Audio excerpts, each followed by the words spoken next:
अब इश्क कहानी छोड़ो तुम हथियार उठा कर पैरा। गरीब હોય તો એવું નહીં કે એને છૂટછાટ છે, બલકે બધાએ રાખવાના. તો ત્યારે એ માણસને ખબર પડે કે માલદાર માણસ જ્યારે ભૂખો રહે તો ત્યારે ખબર પડે કે એક ગરીબ માણસ જે આખા વર્ષમાં આવી રીતની ભૂખની હાલતમાં રહે તો એને કેટલી તકલીફ થતી હોય. તો એ સ્વભાવને પોતાના અંદર પેદા કરવામાં આવે એ માટે અલ્લાહ તાલાએ અમને આ હુકમ આપેલો કે તમે રોજા રાખો.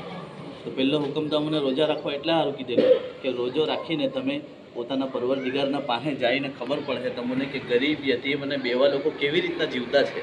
તો આજે આપણા જે દેશના પ્રધાનમંત્રી છે તે બી એ જ વાત કહી કે તમે લોકોનો દુઃખ દર્દ સમજો તાકે તમને ખબર પડે કે મજદૂર અને ગરીબ તબકો છે એ કેવી હાલતમાં જીવતો. આજે બી કેટલા બધા માણસ એવા છે જે ગરીબીમાં જીવતા છે. કેટલા લોકો રોજનું કમાઈને રોજનું ખાતા. આપણા તો અલ્હમ્દુલિલ્લાહ એટલું સારું છે કે કમાઈને ખાતા પીતા છે એટલે આપણને તે નીચલા તબકા છે ને એ લોકોનો દર્દ સમજવા સારું પ્રેક્ટિકલી શું કરવું જોઈએ. તો તમારામાં ઉપવાસ, અમારામાં રોજા છે. તો અમોને એટલું સ્ટ્રિક્ટલી કીધેલું કે તમારા અંબે પાણી પડેલું હોય તો બી પીવાય નહીં, તમારા અંબે ખાવાનું હોય તો બી ખવાય નહીં. તો કોને ભરોસો રાખવાનો? તો એક જ ભરોસો છે. તમારો બી એક જ ભરોસો, અમારો બી એક જ ભરોસો કે ઉપરવાળો જોતો છે. ગલત કામ કરું, પાણી પી બી લીધું કે રોજો તોડી બી લાખ્યો તો જવાબ ઉપર આપવાનો.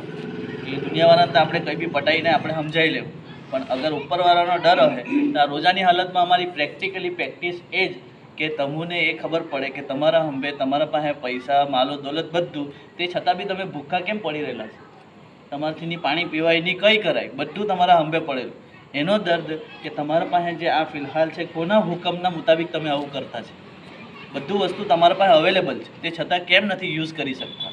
એટલે કે જ્યારે એક હુકમ કે સવારથી લઈને સાંજ સુધીમાં જ્યારે તમે આ કામ ઉપરવાળાના હુકમથી નથી કરતા કે પાણી નહીં પી કે તમે ખાઈ નહીં, તેવી જ રીતના જ્યારે રમઝાન પતી જાય તે પછી બી આ દર્દ પોતાના અંદર રાખો. એ બી હુકમ આપેલો છે કે તમારા ગરીબ તબકાને કે તમારા દેશમાં રહીને જે કેટલા લોકો એવા છે જે નીચલા તબકામાં રહીને કેટલી મહેનત કરીને પોતાનું ઘર ચલાવે. કેટલી અમારી માઓ બહેનો, અમારી મસ્તુરાત, આપણી જે મા બહેનો છે કામ કરીને બિચારી ખાતી છે. તો તેને કોણ આ દુઃખ દર્દને સમજે? તેની એક પ્રેક્ટિકલી આ પ્રેક્ટિસ છે કે જેના લીધે તમે બી આ ઉપવાસ રાખે તેવી રીતના અમે બી રોજા રાખીએ. એક તમારી આ મહેનત. બીજું કામ કે કુરાને કરીમમાં અમારું જે પુસ્તક છે તેમાં કહે કે વા તસીમુ બિહબલિલ્લાહ જમીઆ વલા તફરરકુ. ઉપરવાળાની એક દોરી એટલે કે એક તો પ્રેક્ટિકલી આપણે સમજીએ કે એક માણસ એક દોરીને ખેંચે તો કેટલો જોર લગાવી શકે? બહુ જોર નહીં લગાવાય. મેં જ્યારે નાનો હતો ને ત્યારે ત્રીજા ચોથામાં એક પાઠ ભણેલો. એક બાપ પોતાના છોકરાને એમ કહે કે એક લાકડી બધા 7 છોકરાઓના હાથમાં આપી દે અને કહે કે આને તોડો, તો બધા ફટાફટ તોડીને પોતાની જવાનીનો જોર બતાવે. પછી કહે કે ચાલો એક કામ કરો, હવે 7 લાકડીને બધા એક હાથે જમા કરી લેવો ને હવે તોડો.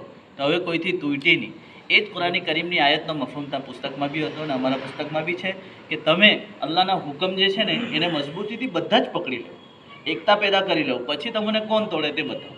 એટલે કે સૌનો સાથ સૌનો વિકાસ એ શું કરવા કહેવામાં આવે એ બહુ પહેલેથી છે. 1400 વર્ષ मौलाना वसीम शाह धर्मपुरी की ऑफिशियल चैनल को सब्सक्राइब करें और बेल आइकन दबाएं।